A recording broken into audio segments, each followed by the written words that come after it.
Today we're going to discuss creating a supportive environment.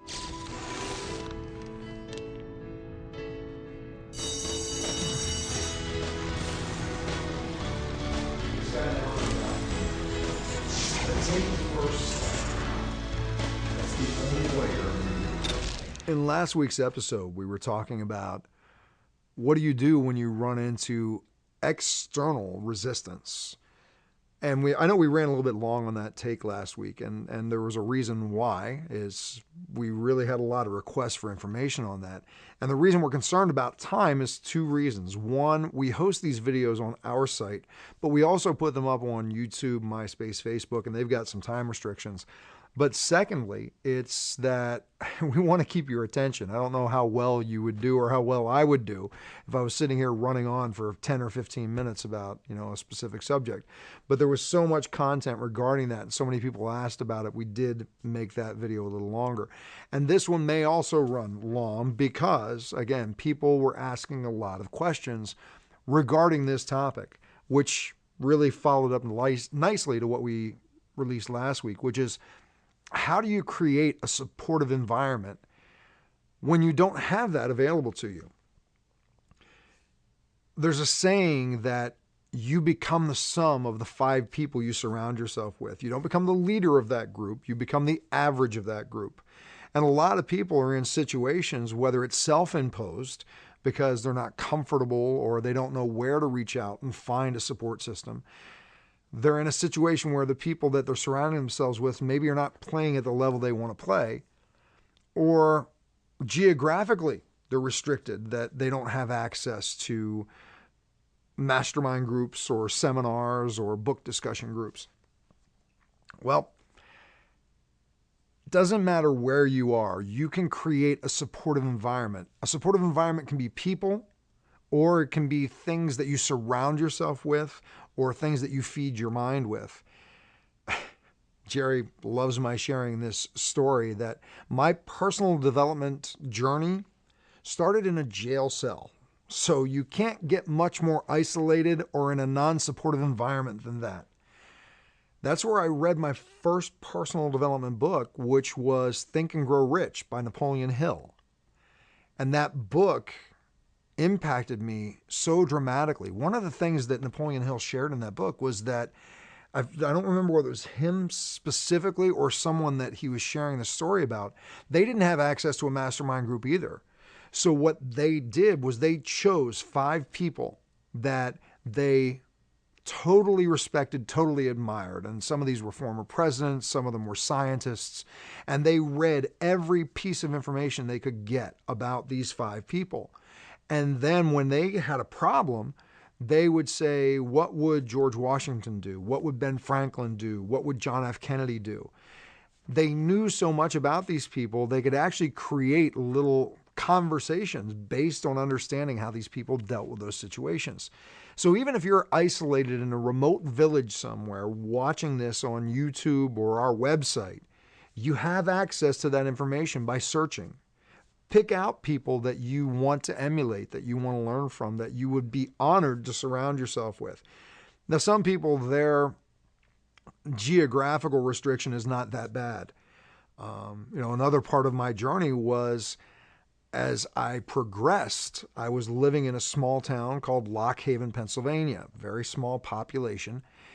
But I had committed at that point that I was A, going to stay sober, B, I was going to deal with the fears, the anger, the limiting beliefs, all these different things that were going on in my head that had led me down this self-destructive path, and that I was going to go back to living my dream, which as a child, the main thing I wanted to do was I wanted to be a singer and a songwriter and a performer. That's what I did for the majority of my life. And I committed to those things. So even in this little town, Lock Haven, I found groups of people who could help me and support me in that journey. I had to drive 30 miles to get to these meetings where I would be with these 6 to 12 people, and we would spend an hour brainstorming and talking about problems that we were having in our lives and creating kind of a buddy system where, I would say, you know what, I'm struggling with this right now. And somebody go, you know what, I had that same problem. Here's how I dealt with it. and you progress. You progress on this journey of self-awareness. You learn new skills. You move to certain levels. And then you grow past that group and you need to go, okay, what's next? Some of those people will grow with you and some won't. Another one of those areas for me was in music. Again, in that part of Pennsylvania, I had gotten back into the music industry, and I had the joy of being in one of the top drawing bands in that region for that time. And we reached a place where we were filling clubs and we were doing better than national acts on attendance at clubs. But there came a point where the band was not willing to go any farther. My dream and my goal was to record, to write original music, to travel, to perform, and they wanted to stay inside of a comfort zone. So in my professional life, I had to make a choice.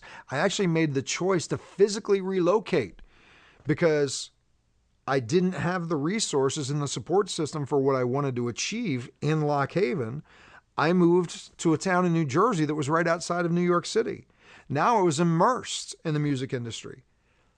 And with that move, I was not only immersed in the music industry, I found opportunity to go to workshops and book discussion groups and seminars to also grow in the personal development journey. They kind of coincided with that move. Now, I also reached a point, even being in New Jersey and New York City, where the challenge was I would go to these seminars, I would get all this great information, and then I would be sitting around going, I don't have anybody else to talk to and to learn from. So what did I do? I got involved in creating a group that got together on a regular basis. We were called the Seventh Power. We created it as a nonprofit corporation because we wanted to take and contribute to others. And we all got together to share our experiences, and we had book discussion groups, and we did all these things. We created that environment. Now, for wherever you are geographically or on your journey, you have opportunities to create an environment that supports you. Sometimes that's by surrounding yourself with physical human beings. Sometimes it's by the books that you read, the television shows you watch, the websites that you visit. There was a point in my life that my environment was my bedroom, and I papered the walls in my bedroom with printings of not just motivational sayings, but things that I had committed to myself. You will do X. And my wall, every time I looked around me, there was things in front of me that were reminding me of the journey that I was on. It was an environment that was supporting the fact that I was on this path of growth. I was committed to success in my relationships, in my health, in my sanity. Your environment can be many things. There's a saying that two brains are more powerful than one. So the action step that we want to offer in this video, it's going to be different depending on where you are geographically for some of you. If you're in a major city or a larger city, look around in the newspapers, look around online television ads. You're going to find workshops, seminars, book discussion groups. Look in the phone book for a wellness center.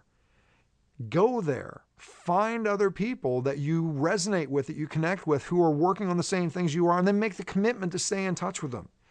If you're not in a metropolis or an area that has something like that, use the internet as a resource. There are discussion books, there are forums, there are chat rooms, there are all sorts of places where you can meet like-minded people.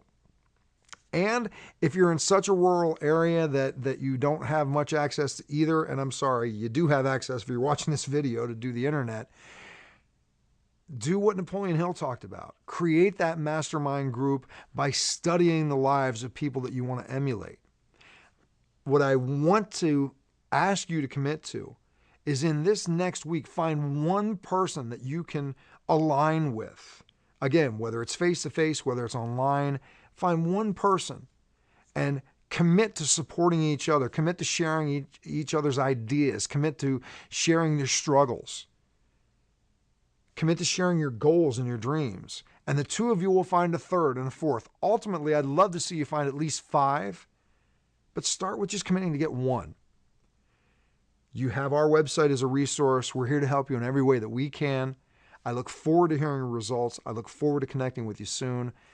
I look forward to being a part of your support system. Take care, and we'll see you soon.